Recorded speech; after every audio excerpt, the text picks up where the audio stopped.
Migraine, భుజం నొప్పి, నడుం నొప్పి, మోకాలు నొప్పికి నిజమైన పరిష్కారం ప్రాణ పెయిన్ క్లినిక్ లో. నమస్తే రామ్ గారు. నమస్తే జయ. ఏదైనా వెరైటీ కథ చెప్పండి. ఓ ఊళ్ళోనట ఒక ఒక యాదవుల కుటుంబం ఉండేది. 300-400 మేకలు గొర్రెలు ఉండేవి వాళ్ళకి జీవాలు. అయితే దాంతో ఏదో నడుస్తూ ఉంటుంది వీళ్ళకి. ఈ 300-400 ఏదో స్లోగా నడిచేది వాళ్ళ బండి. ఆ ఊళ్ళో ఒకళ్ళు ఎవరో వీళ్ళకి ఒక 30 ఎకరం అంటే ఇంచుమించుగా ఒక కుంట పొలాన్ని ఇచ్చారు కొన్ని మేకలకి బదులుగా.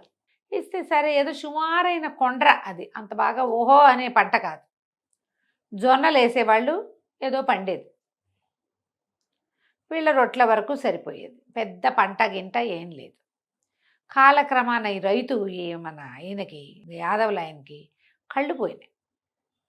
కళ్ళు పోయేసరికల్లా ఒక కొడుకున్నాడు, ఓ 19-20 ఏళ్ళ వాడు. వాడికి అప్పచెప్పాడు. వాడు ఆ మేకలు కాసుకోవటము, ఈ చూడటము ఏదో చేసేవాడు. కాలక్రమాన మేకలు తరిగిపోయినాయి, ఈ జొన్నలే వీళ్ళకి ఆధారంగా ఉన్నాయి. అయితే ఒకనాడు ఏమైంది, వీడి జొన్న పంట చేలో ఉన్నాడు. ఆ చేను దగ్గర ఏదో పనిచేస్తుంటే లక్ష్మీదేవులు, అష్టలక్ష్ములు ఉన్నారు కదా మనకి, ధనలక్ష్మి, ధాన్యలక్ష్మి, ధైర్యలక్ష్మి, ముగ్గురు నడిచేస్తున్నారు అక్కడి నుంచి. అప్పుడప్పుడు లక్ష్మీదేవులు ఏమిటో అలా నడుస్తారు కథల్లో, ఎందుకో మరి అడక్కండి నన్ను, కథలో అలాగే ఉంటుంది. అయితే ఈ వస్తూ ఉంటే వాదించుకుంటున్నారు, నేను గొప్ప అంటే నేను గొప్ప, నేను ఎవడింట్లో ప్రవేశిస్తే వాడికి అదే పంటే పంట, నేను వచ్చాకే నువ్వు వస్తావు తెలుసా అని ధనలక్ష్మి ధాన్యలక్ష్మి అనుకుంటున్నారు. ధాన్యలక్ష్మి ప్రవేశించింది, బోల్డ్ ధాన్యం వస్తుంది. తర్వాత ప్రవేశించేది ఎవరు? ధనలక్ష్మి. ధాన్యం బాగా వస్తే అదే కదా ధనం. నువ్వు వస్తే నువ్వు ఓ దానివే వస్తావు, నేను వస్తే నువ్వు కూడా వస్తావు అని మాట్లాడుకుంటుంటే ధైర్యలక్ష్మి అంది, బాగానే ఉంది, ఏ లక్ష్మి వచ్చినా సరే నేనుంటేనే, ఎవరు వచ్చినా సరే నేనున్నవాడి జీవితమే జీవితం, ధైర్యం లేనివాడి జీవితం జీవితమే కాదు అసలు అనేసరికల్లా ధనలక్ష్మి అంది, ఏముంది, నేను ఒక మూటలాగా అయ్యి ఇక్కడ పడి ఉంటా, వాడు చూసి నన్ను తీసుకుంటాడు, వాడి జీవితం మార్చేస్తానని అని ఒక బంగారు మూట విసిరేసింది ఆవిడ. ధాన్యలక్ష్మి అంది, ఇదేమిటి, నేను ఈ చేలో ప్రవేశించానంటే అప్పుడు వస్తుంది, వాడు అదే చూసుకుంటాడు నిన్ను చూడని ఆవిడేం చేసింది, చేలోకి ప్రవేశించేసింది. ధాన్యలక్ష్మి ప్రవేశించంగానే ఏదో సుమారుగా 7 ఏమంటారంటే పాడుకొట్లాడుకుంటూ ఉన్నటువంటిది ఈ జొన్న చేను రయ్యమని విరిసిపోయి ఒకేసారి జొన్నలు ఇంతంతలా కంకులు వచ్చేసినాయి. నిండుగా పిప్పళ్ళ బస్తాలాగా జొన్నలు కూరేసినట్టు వస్తాయి కదా, కంకులు వస్తాయి జొన్నలు. చూసేసరికి సడన్ గా చేలో వచ్చిన మార్పు చూసేసరికి కుర్రాడు నిర్ఘాంతపోయాడు. అంతకుముందు వాడికి ధైర్యలక్ష్మి గుండెల్లో ఒక చోట నలకంత చోటు ఉండేది. ఆవిడ ఏం చేసింది, అక్కడి నుంచి దిగి నెత్తెక్కేసింది. వాడు అయోమయం అంధకారం అయిపోయాడు. ధైర్యలక్ష్మి నెత్తెక్కితే కనపడితే ఉండదు, ధైర్యం ఎక్కడుండాలి, లోపల ఉండాలి. ఓ చుక్కలా ఉండేది, చుక్క కాస్త ఇంత మహమ్మారిగా మారి నెత్తి మీద ఎక్కి కూర్చుంది. హడిలిపోయాడు వీడు. ఆవిడ లేదు లోపల, ధైర్యం లేదు.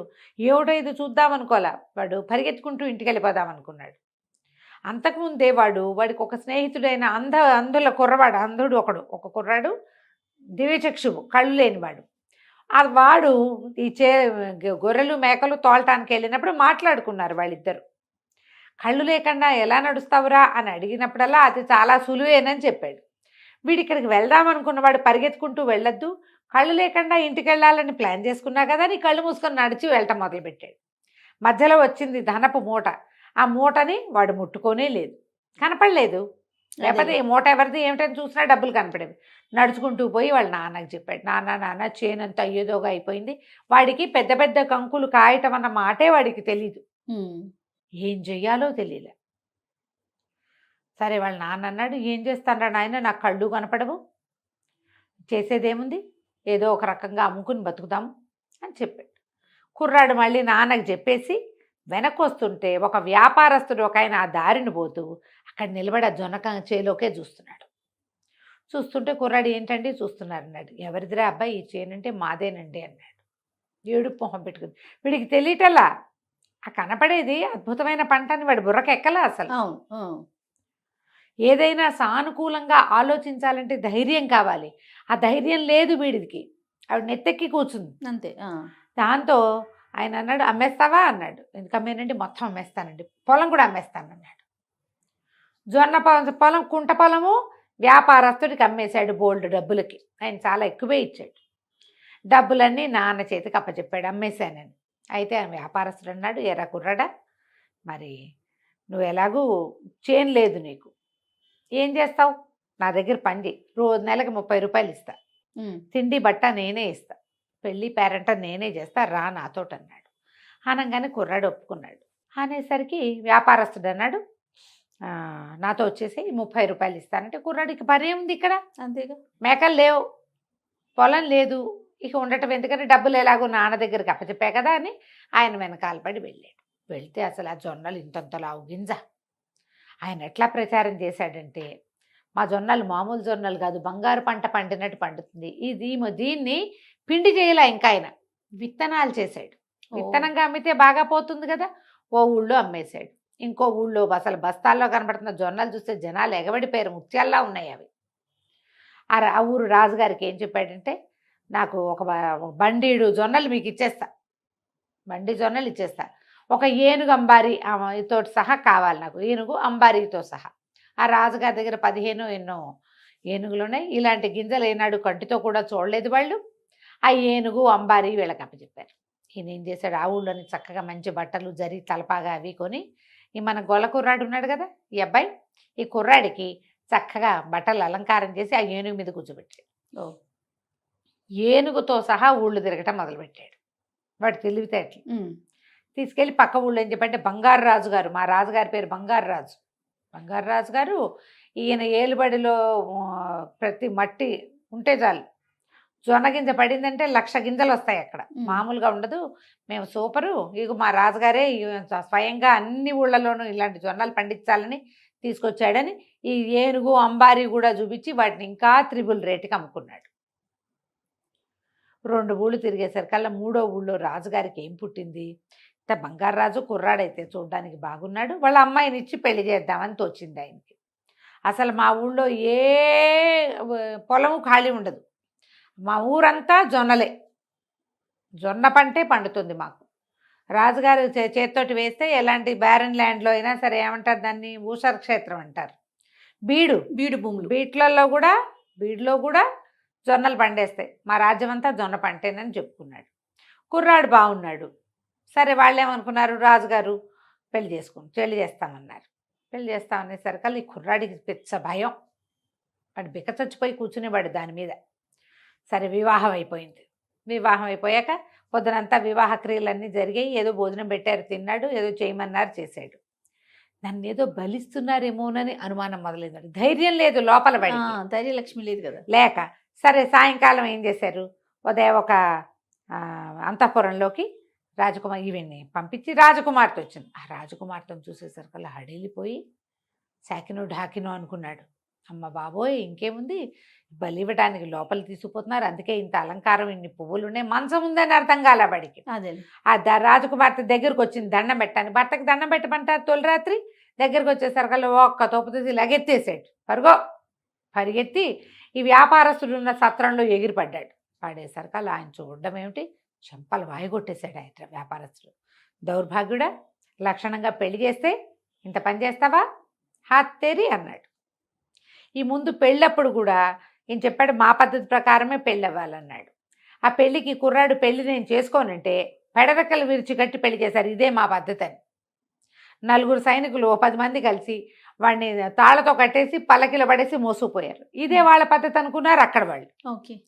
చితకొట్టేశాడు.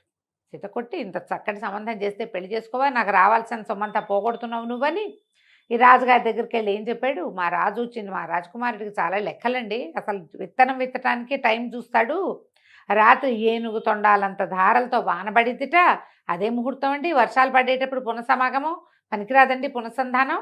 ఆ రాకుమారుడు ఒప్పుకోలేదు, బంగారు రాజుగారు అని చెప్పాడు. రాజుగారు ఆశ్చర్యపోయి ఇదేమిటి అని, వాన పడిందా లేదా చూడలే.